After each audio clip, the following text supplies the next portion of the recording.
এরকম করতেছে কেন?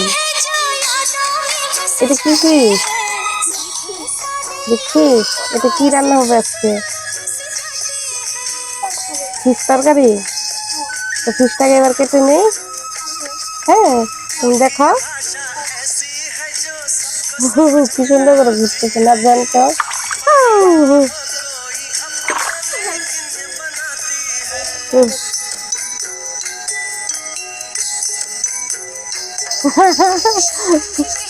মুখটা দিয়ে কিভাবে করছে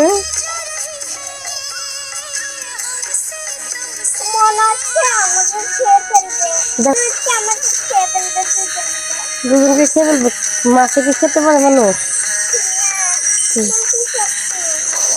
তো এবার কেটে নেই। হ্যাঁ,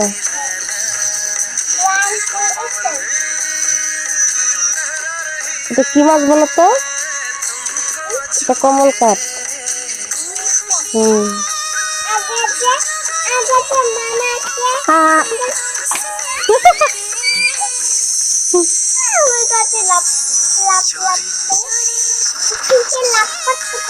হুম।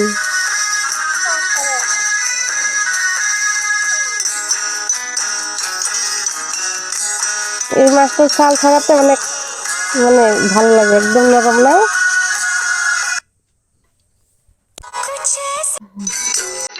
কত বড় হাঁস, খেয়ে নেবে। এবার কেটে নেই।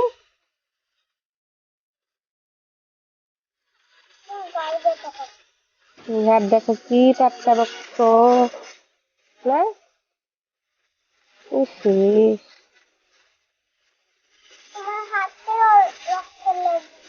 হুম,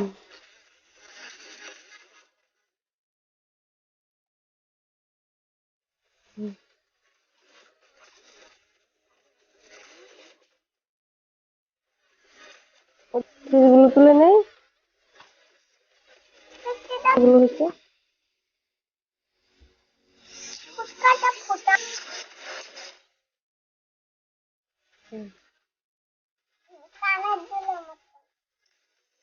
মাছগুলো কেটে আমি ধুয়ে তারপর নুন হলুদ মাখিয়ে নিয়েছি।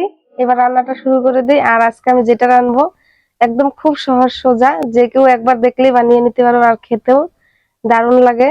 মানে কুমড় দিয়ে আর লাউ দিয়ে, এমনি যে লাউ হয় ওই লাউ দিয়ে একটা তরকারি বানাবো। তো আপনারা প্লিজ শেষ অবধি দেখতে থাকুন।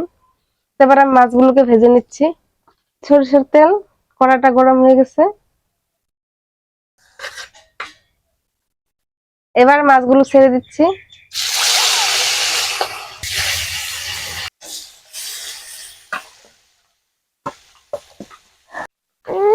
মা, হ্যাঁ, এবার আমি মাছগুলোকে উল্টে দিচ্ছি।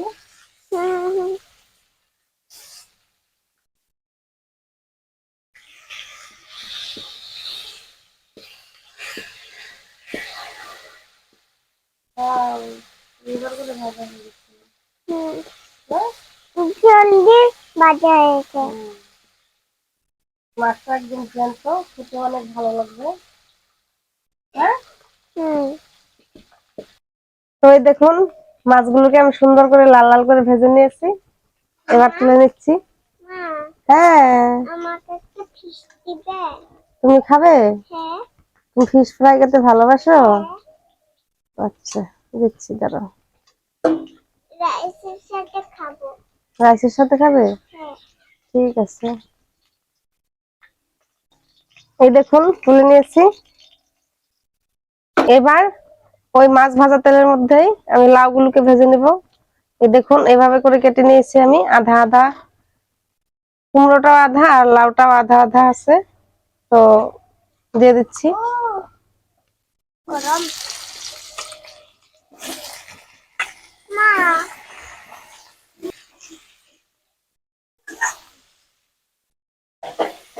দিয়ে দিচ্ছি নুন, হলুদ গুঁড়ো, কাঁচা আর পাকা লঙ্কা চেরা।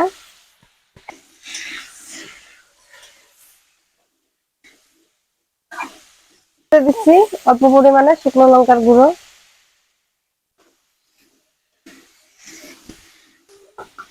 এবার ঢাকা দিয়ে ভালো করে কষে নেব।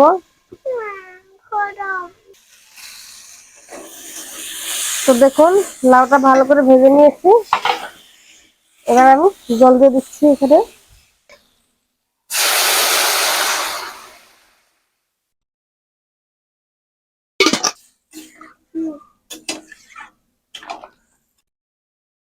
তো ভালো করে সিদ্ধ হওয়ার জন্য আবারও ঢাকা দিয়ে দিচ্ছি।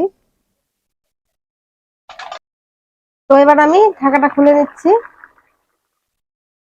দেখুন ঝোল প্রায় অনেকটা শুকিয়ে গেছে, আর কুমড়ো গুলো, লাউ সব সেদ্ধ হয়ে গেছে, এই যে দেখুন।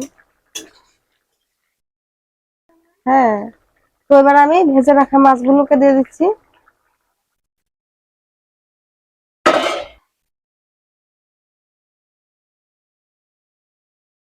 তো এবার আমি এখানে সামান্য পরিমাণে অল্প চিনি দিয়ে দিচ্ছি। কুমড়ো বা লাউয়ে অল্প চিনি দিলে খেতে ভালো লাগে, তবে এটা অপশনাল, আপনারা চাইলে দিতেও পারেন বা নাও দিতে পারেন। তো এবার আমি ঢেলে ফোড়ন দিয়ে নেব। তো কড়াটা পরিষ্কার করে আবার বসিয়ে দিয়েছি। এবার সরষের তেল দিয়ে দিচ্ছি, দিলাম একটা তেজপাতা আর গোটা জিরে। এবার আমি ঝোল সমেত মাছ, লাউ সব সিদ্ধ করে রাখা সবজিগুলো দিয়ে দিচ্ছি।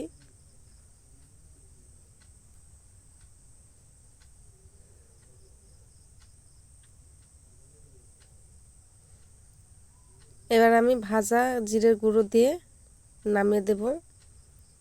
দারুণ গন্ধ বেরিয়েছে।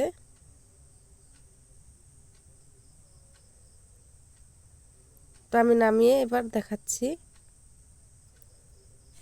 তো রেসিপিটা কীরকম লাগলো আমাকে জানাবেন অবশ্যই কমেন্টে। ভালো লাগলে একবার হলে বাড়িতে এভাবে বানিয়ে খেয়ে দেখবেন, আর ভালো লাগলে লাইক শেয়ার করবেন। তো আজকে এখানেই রাখছি, দেখা হচ্ছে আবার নতুন ভিডিওতে।